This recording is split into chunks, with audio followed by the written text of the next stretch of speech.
And welcome back to Newsmax Now. I'm Miranda Kahn. Two people behind those undercover Planned Parenthood videos now face criminal charges. Yeah, yesterday a Texas grand jury indicted David Daleiden, the founder of the Center for Medical Progress, the group behind those videos, along with another activist named Susan Merritt. For more on this now, we bring in Dr. Charmaine Yoest. She's the president of the group Americans United for Life. Dr. Yoest, thanks for being with us. Thanks for having me. It's good to be with you. It's our pleasure. Now, first, we want to get your opinion to the indictment here. What's your take on this?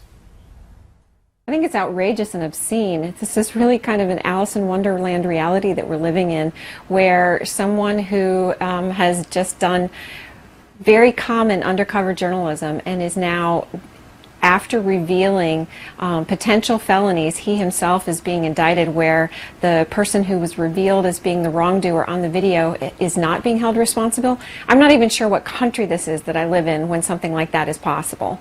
Dr. Yoest, the grand jury first set out to investigate the undercover videos and whether Planned Parenthood had sold fetal tissue to researchers for profit in violation of federal law.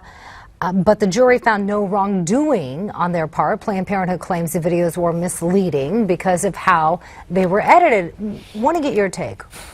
What do you think of all this? Well, I think it's kind of ridiculous, because there's been multiple forensic analysis of the videos showing that there was not any kind of manipulation of the videos. Of course, they were edited for length. Nobody wants to sit and watch the entire uncut video that includes David and his colleagues going to the bathroom, doing mundane things, sitting around waiting for meetings.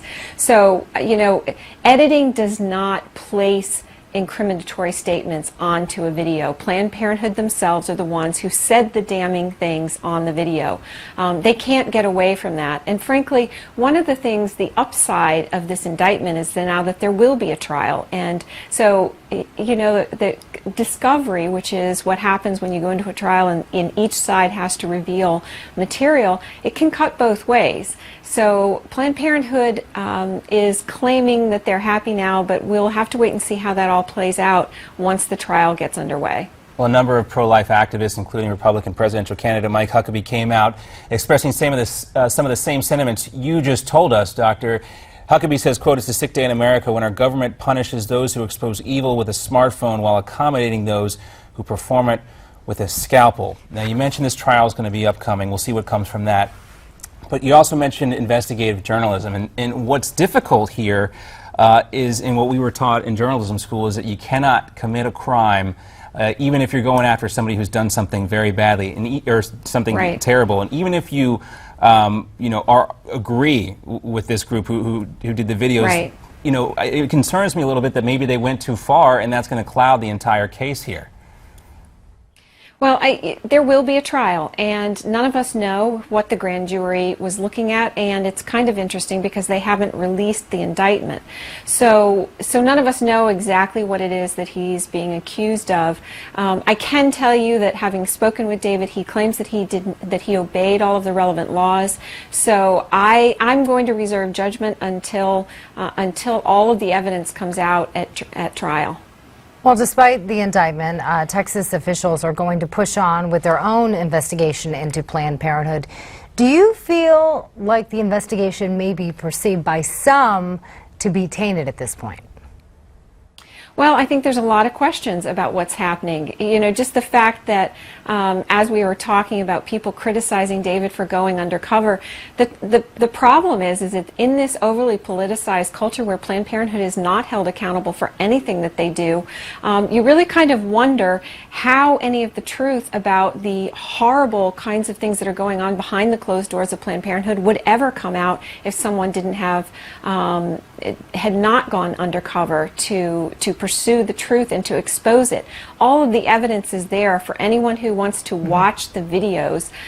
David put even the uncut video up on the web for anyone who wanted to watch it. So there's a lot of material out there about Planned Parenthood now, and I think that that is an important step forward for our culture as a whole. Doctor, let me ask you, because you spoke with him, is he surprised at all by this indictment? And does he think it's worth it? Well, I don't think anyone... Look, I don't think anyone who goes up against Planned Parenthood, they're a billion-dollar industry and they get $1.5 million a day in subsidies from the American taxpayers. That is a behemoth. They are the largest abortion provider in the entire country, even the world. So I think that David and anyone who goes up against Planned Parenthood is very sober about doing that, and I think that he understood that they would fight back, and that's what we're seeing happen here. Is he confident he's going to win? He's very confident, and he's also very pleased that a lot of people didn't even know that Planned Parenthood was the country's largest abortion provider. Right. And if nothing else, I think it's important that we've established that fact. Dr. Yoest, thanks so much for joining us here on Newsmax Now. It was a pleasure to have you. Still to come, you've heard the headlines of the day. Now prepare for those punchlines. The best jokes from the late night comedians are just ahead. Plus, tell us what you think about Ted Cruz's high school video where he talks about world domination.